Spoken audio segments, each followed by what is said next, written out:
Today we're talking about the importance of meeting people where they are and going out of our way to make people feel comfortable instead of trying to always win the argument.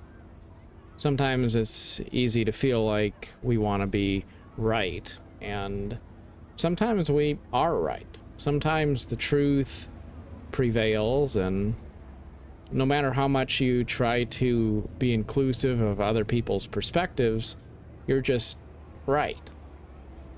For example, if somebody comes along and says the world is flat, the earth is flat, it's going to be pretty hard for me to change my beliefs on a basis of that.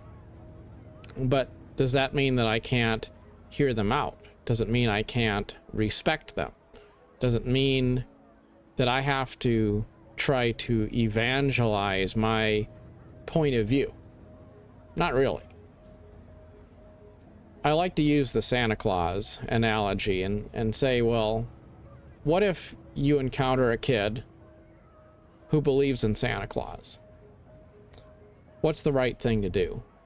Do you go out of your way to shatter the kid's fantasy, to berate him, to make him feel bad about it, to make him stop having faith, and really just kind of ruin that entire experience? Or do you play along with it? Do you try to make that individual feel better and feel accepted and feel validated?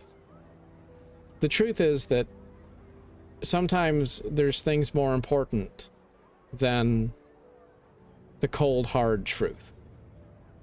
Maybe the cold, hard, undeniable truth is that we can't really prove undeniably what our reason for existence is.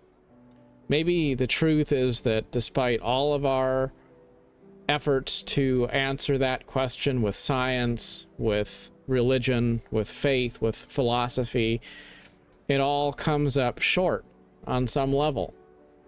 And we wind up having to face the reality that our purpose, our meaning, our place in the world is in many ways a question mark.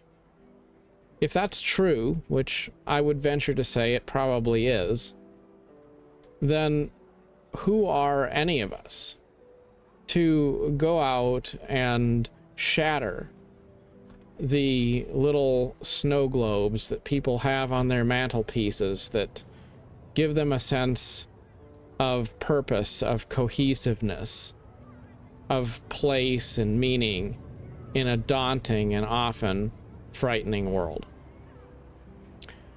I think it's really important to try to make people feel comfortable, and many times the narrative in society is that we should try to win arguments instead of making people feel valued. Especially as we seem to live in an increasingly polarized world. Maybe partially exacerbated by social media and the fact that it's easier than ever before to have a opinion about everything and to make that opinion broadly known. Humility is an important trait, and I think that truth needs no advocate, really, in the sense that it just is, right? The sun's going to come up tomorrow morning, whether I agree with it or not. It is what it is. So no matter how much you try to threaten the truth, it just is what it is. It doesn't need you to prove it or anything like that. And just as there's always going to be people who believe in silly things or false things, there's also going to be people who are always sort of scratching around, looking for a way to imagine new things, to discover new things, to turn over those stones and have new experiences. we should be open to changing our mind, to changing our positions, to hearing out what others have to say, and to not feel threatened if maybe we get proven wrong sometimes, and also to feel totally comfortable to hear someone else's opinion and not challenge their opinion, and also not necessarily adopt it. But above all, we should embrace the notion of being peacemakers first and foremost and above all. I think about all the things that I'm grateful for, and as I think about all those things, at the top of the list, I'd have to say all the people who make me feel comfortable, who are tolerant and respectful, and try to make peace and add to a sense of, I guess, non-combativeness. You know, when you don't have to try to prove yourself to others, that's a really meaningful place to be. It helps you if you're in the workplace. It helps you with friendships, helps you in any kind of relationship, really. When you have to walk on eggshells because you never know if something you say is going to wind up turning somebody off of you or something like that, then is that really a relationship that's worth anything at all? You know, really, you gotta have trust.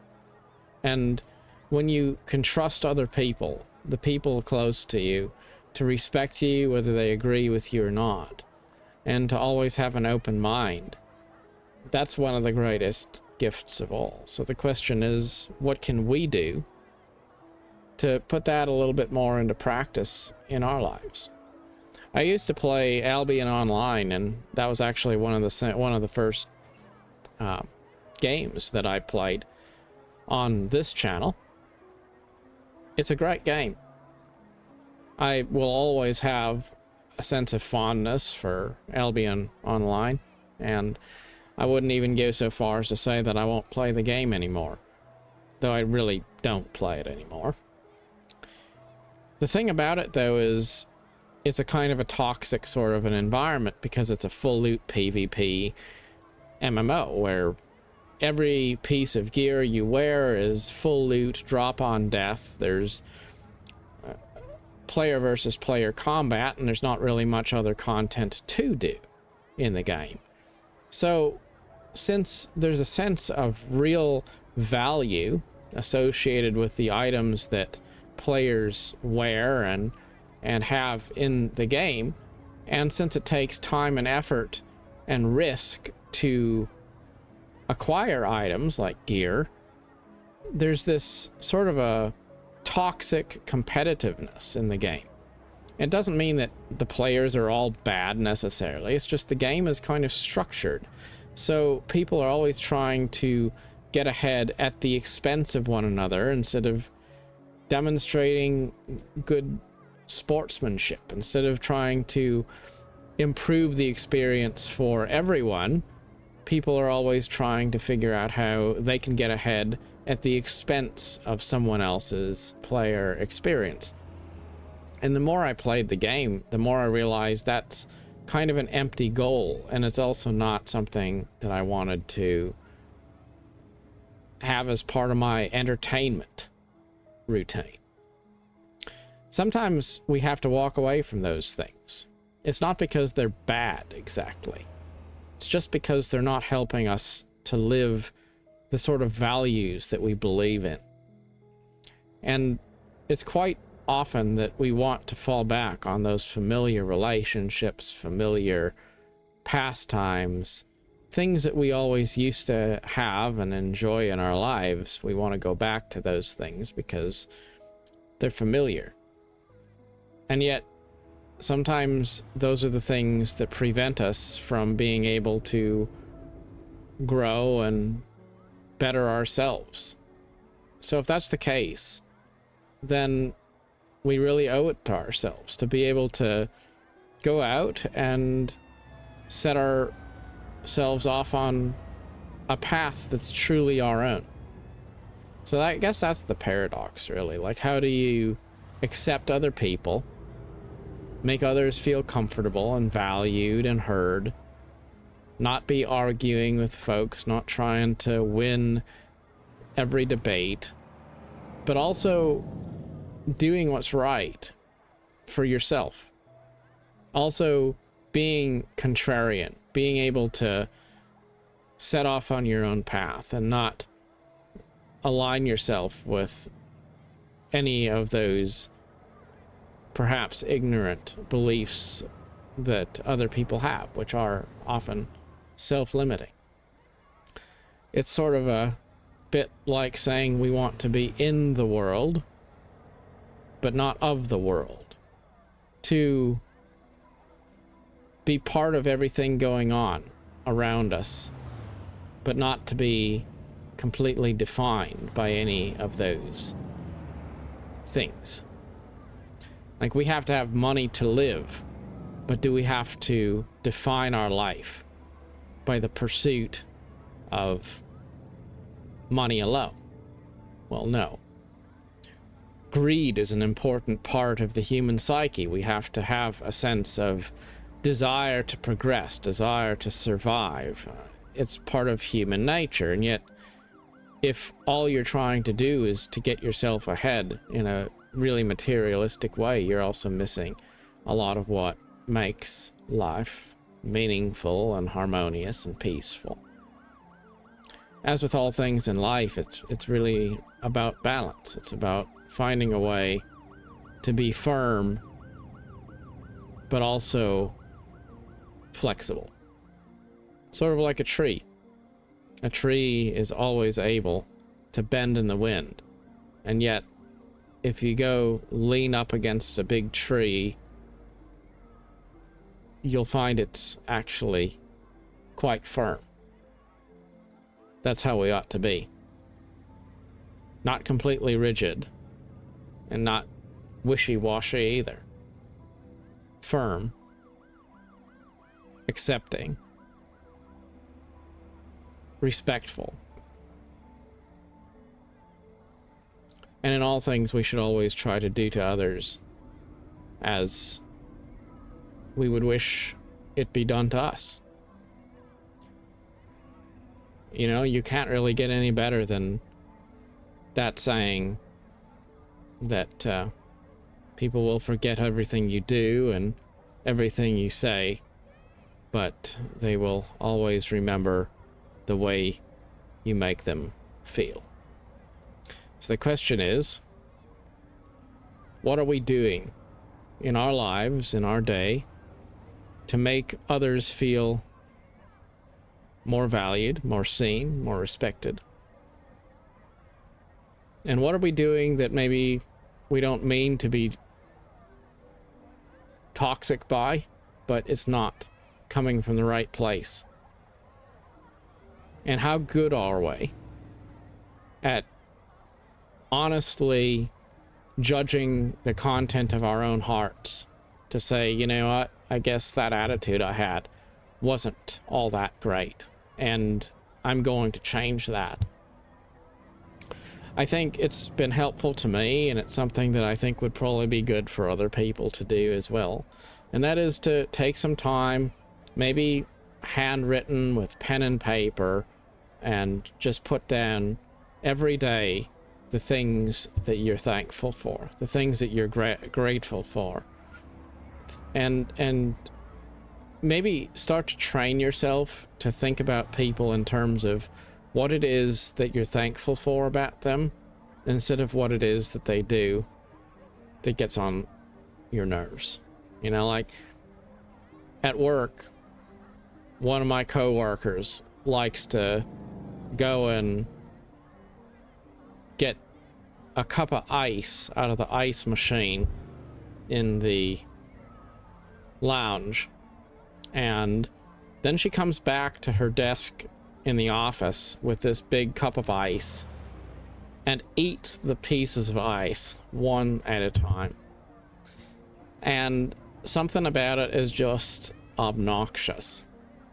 And there's this part of me that just wants to, I don't know, do something awful to her, just because it just feels so obnoxious hearing this person sitting over there crunching on the ice. You know, and it's not a big deal, but it's one of those little things that you could get irritated about. You know, and you know, I could also point out though that, you know, this is a person who I've worked with for quite a while now, and ultimately she means well, right? And so what's more important, to take time to be thankful for having someone you get along well with, who in their own way tries to be respectful of you and tries to, you know, do right by you, or you know, or get irritated about their you know, little quirks that that get under your skin. Probably doesn't matter, right? And we feel like little things are a big deal until we actually encounter real problems and real adversity, and then we look back and we think, well, why were we so cruel to people? Why were we so inclined to be judgmental? Why were we always trying to prove that we were right? I was talking to my boss about a friend we both have had, a coworker, right? And he worked with us years ago, and then eventually he died. And my boss was talking about how one of the last times he saw that guy before he died was, you know, kind of just razzing him over something, you know, that they had a disagreement about something, and then he was just sort of, you know, confronting this guy about whatever it was he was doing. And then the guy went off and ultimately died. And that was the last thing that he remembered saying to him. And he always regretted that, because he thought, you know, maybe I should have been more kind, more patient. And that's something to think about, because we don't ever know. We don't know when we're going to be heading out of this world. We don't know when other people will be heading out either. So, you know, let's be humble, be gracious, and always try to put the feelings of others first, and your desire to be right a little bit further down the list. In any case, as always, best wishes to you wherever you find yourself, and good luck on your adventure. Till next time, thanks so much for watching.